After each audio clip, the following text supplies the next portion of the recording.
Hello and welcome to the How to Play video for Forestry, a game for 1 to 4 players.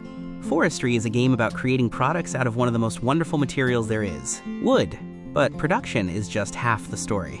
You'll also need to care for the forests and maintain an ecological balance to serve its inhabitants and the people of future generations. In this video, we'll go over the rules for a standard 2 to 4 player game. Place the board in the middle of the table, grab the contract cards and shuffle them, making sure to set aside the starting contracts marked with the large S for later. Then deal 2 cards face up to the orange area, the dark green area, and the light green area. Now place the deck near the board. Take the spawn card deck and place it near the board. These cards are used to help randomize various aspects of the setup and during the game. Place the forester tokens next to the deck. Shuffle the task card deck and place it here next to the board. Reveal 1 card from the deck and place it on this spot on the board. Place the sawmill building tiles on the appropriate spots around the outside of the board. The tiles are separated into 3 colors: orange, dark green, and light green. Make sure the tiles go in the matching area and are placed with their basic side up, as indicated by the white background behind the number in the upper right-hand corner. In a 3-player game, flip over spawn cards until you reveal a number from 1 to 9. Find the matching sawmill building tile and flip it to its upgraded side, and place a building token from the unused player color on the upgrade icon. In a 2-player game, repeat the same procedure so that 2 sawmill building tiles are upgraded. For this video, we will be setting up for a 2-player game. Now take the wood adjustment tokens and place each type next to the sawmill building area with the matching icon. The pickling tokens here, the drying tokens here, and the planing tokens here. Take a set of 3 HQ tiles, depending on whether you are playing a 2, 3, or 4-player game. Randomly place each one on the indicated spaces next to the sawmill building tiles here, here, and here. Now, place the 15 harvest tokens on the matching pre-printed hex spaces on the board. Make sure that the side facing up matches what is shown on the board. Reveal 3 cards from the spawn deck and flip over the 3 matching harvest tokens. If the spawn card deck is ever depleted during setup or while playing the game, shuffle all of the revealed cards to form a new deck and continue drawing from it. Randomly place the 9 clearing tokens face up on the numbered spaces that connect the hexagonal fields. In a 3-player game, flip over spawn cards until you reveal a number from 1 to 9. Remove that number's clearing token from the game and replace it with a building token from the unused player colors pieces. In a 2-player game, repeat this process so that 2 clearing tokens are replaced. Randomly place the 8 river tokens face up on the river spaces between the hexagonal fields. In a 3-player game, flip over spawn cards until you reveal a number from 1 to 8. Replace the river token on the revealed numbers space with a meander token, which looks like this, from the unused set of player pieces. In a 2-player game, repeat this process, but replace the 2nd river token with the bridge token, which looks like this. Stack the 10 game round tokens in a random order and place them face down on the space with the green start icon. Create a general supply of coins, construction materials, temp workers, seedlings, and the 5 types of wood tokens near the board. Shuffle all the spawn cards back together to create a deck and take 1 of each type of forester token: paint protection, supportive den trees, and thinning. Then place each token in a hex field by revealing a card from the spawn card deck.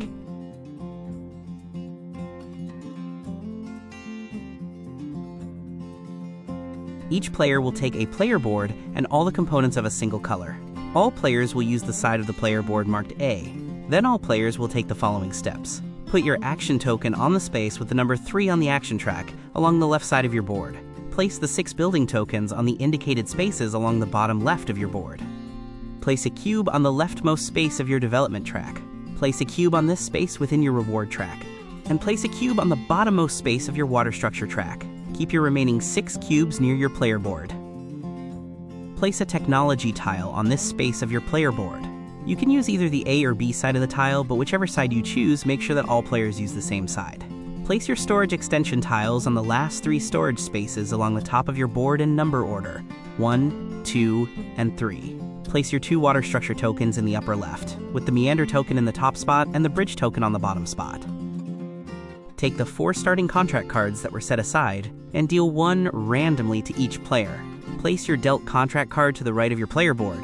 Any remaining starting contract cards are returned to the box.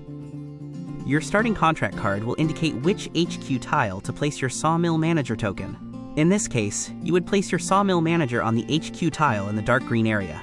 Your starting contract card also indicates which wood token to take. In this case, take an orange wood token and place it in an empty space of your storage area. Place your scoring token on the 0 space of the scoring track along the outside of the main board. The player who most recently touched a tree will take the first player token and place it on their player board. Players will take turns in clockwise order. Now take 1 seedling and a number of coins according to your place in turn order. First will take 3 coins, second and third 4 coins, and fourth will take 5 coins. You can store resources and coins on the character image of your player board. Place your star token on the 2 space of the reward track. The first player reveals the top game round token from the stack, and all players will receive the bonus as shown. If you're unsure what the icon means, you can refer to the reference on the back of the rulebook. The first player will flip a game round token at the beginning of each of their turns.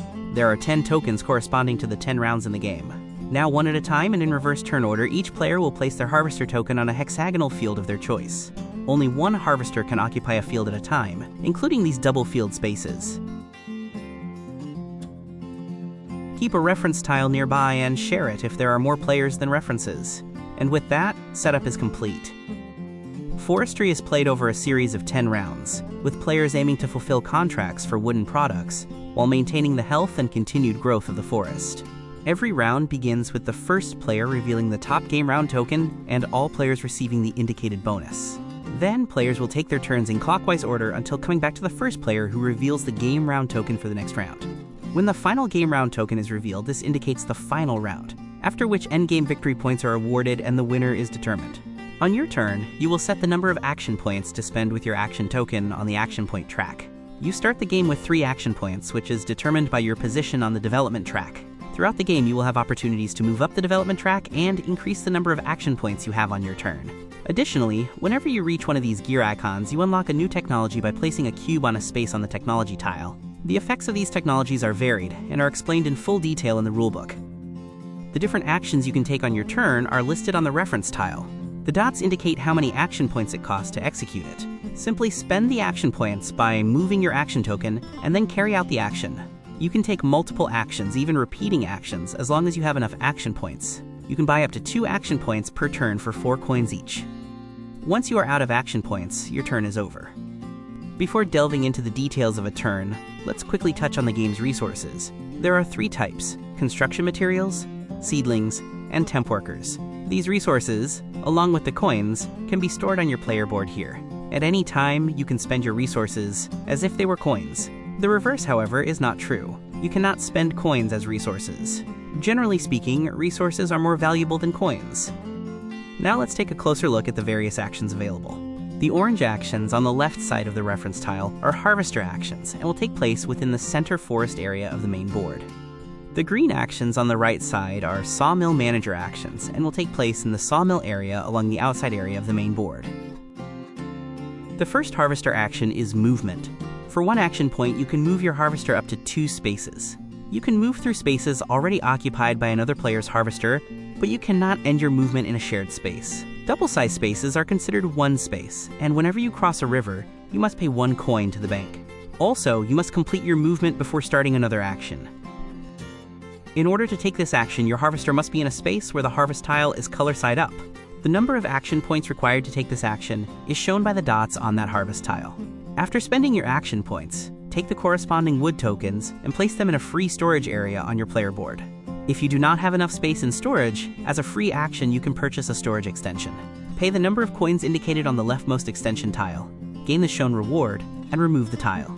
If you still don't have enough space, you can rearrange the wood tokens however you'd like and discard any wood tokens left over. Then flip over the harvest tile to its dark side. Some harvest tiles have a star icon on them. Anytime you receive this icon, move the star token on your player board the indicated number of spaces clockwise around the reward track. If the token ever lands on or passes the top space of the track, you will receive a reward. You can either receive 3 victory points or move the cube in the center to a new section and receive that reward. In this way, you can never choose the same section twice in a row. And of course, you can consult the reference on the back of the rulebook for clarification on the reward icons. In order to take the reforestation action, your harvester must be in a space where the harvest tile is dark side up. Pay the indicated action points and move your star token if there is a star icon on the harvest tile. Pay the indicated number of seedlings and turn the harvest token to the other side.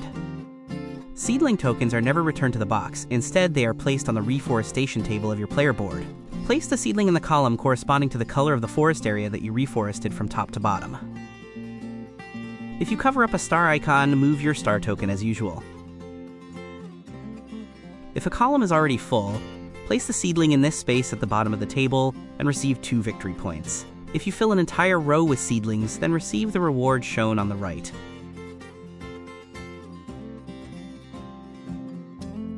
In order to take the Tending the Forest action, your harvester must be in a space with a forester token. Pay 1 action point, take the forester token, and place it on the forestry table of your player board. The token is placed in the topmost free space of the table, and you will receive the reward depicted on the space. Forester tokens can be placed in any column, but each column can only have 1 type of token. For example, this thinning forester token cannot go here because it is not the same type. It would need to go in another column. It is allowable to have 2 different columns be of the same type. If you ever fill a complete row, you will earn the reward shown to the right. If you have no space on your table for another forester token, you can place it in this space at the bottom for 2 victory points. And this acts as a reminder that the players with the most collected forester tokens will receive victory points at the end of the game. To construct a forest building, there must be an available clearing token adjacent to the space where your harvester is. Pay 1 action point, along with 1 construction material and a temp worker back to the general supply. Remove a clearing token adjacent to your harvester's space and claim the reward shown on it. Then place the leftmost building on your player board in the now open clearing. Constructing buildings will earn you victory points at the end of the game as indicated by the icons below the buildings on your player board. You begin the game with these 2 water structures, and in order to build them, your harvester must be adjacent to a river token. Pay 1 action point, and pay the cost for the water structure. You must pay either 3 temp workers for the meander token, or 3 construction materials for the reservoir with bridge token. Keep the water token on your player board for endgame scoring. Once built, these water structures will alter the way players move across the river. Players crossing over a bridge no longer have to pay a coin, and players crossing over the meander token will receive a seedling. Water structures can also earn you victory points at the end of the game based on how high you are on your water structure's track, which is done through various reward icons throughout the game. Now let's take a look at the Sawmill Manager actions, which are the green actions on the right-hand side of the reference tile. For 1 action point, move your Sawmill Manager to a different HQ tile. Count the number of managers now on that tile, and gain the reward that matches that number. So if you are the only player on the tile, you get the top reward. If there are 2 managers, get the bottom reward.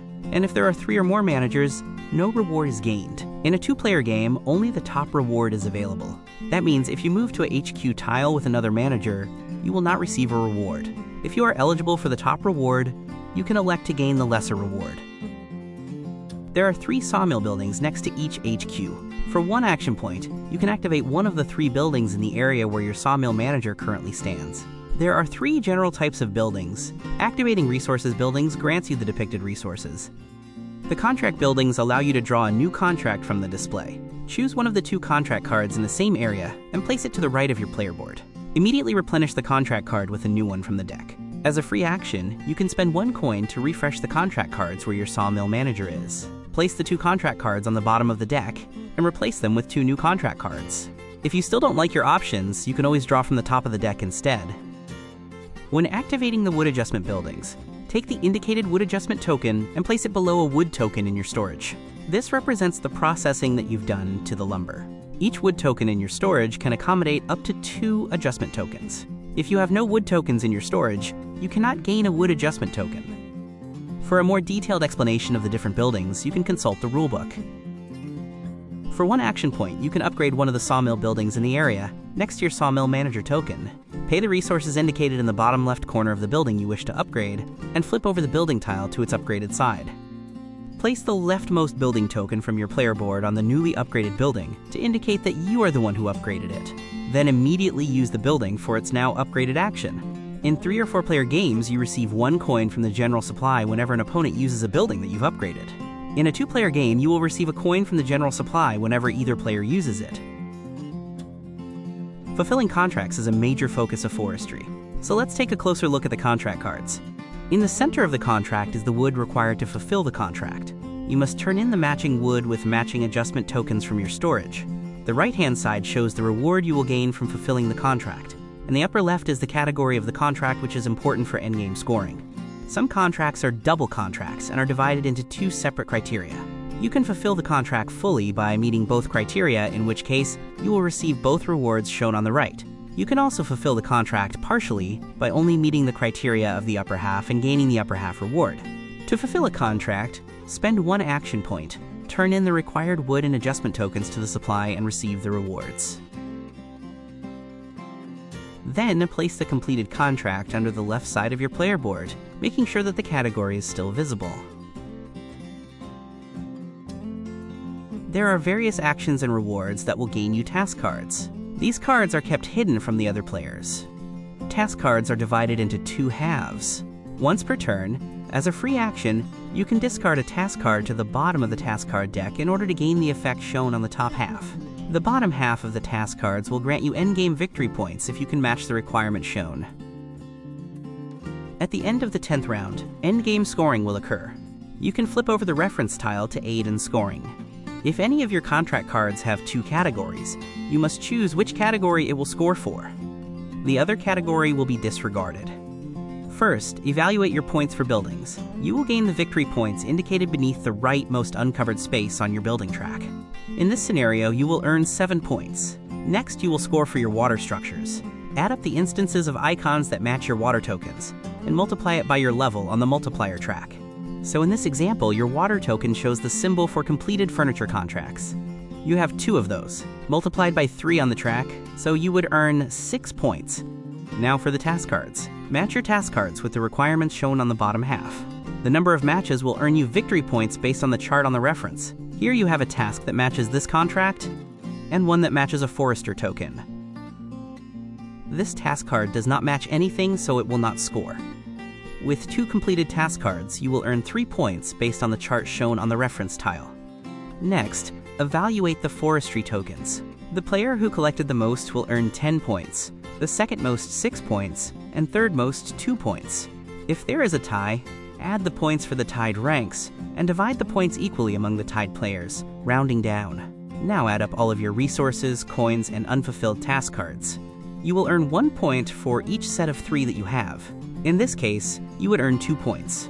Finally, you earn 1 point for every wood token in your storage. The player with the most points is the winner. If there is a tie, the winner goes to the player with the most planted seedlings. If there is still a tie, check for the most fulfilled contracts, and if there is still a tie, check for the most fulfilled task cards. And that is how you play Forestry. Once you've become familiar with the game, you can explore the advanced mode with individual player powers, or the solo mode for a unique challenge. Both modes are explained fully in the rulebook. And with that, happy gaming!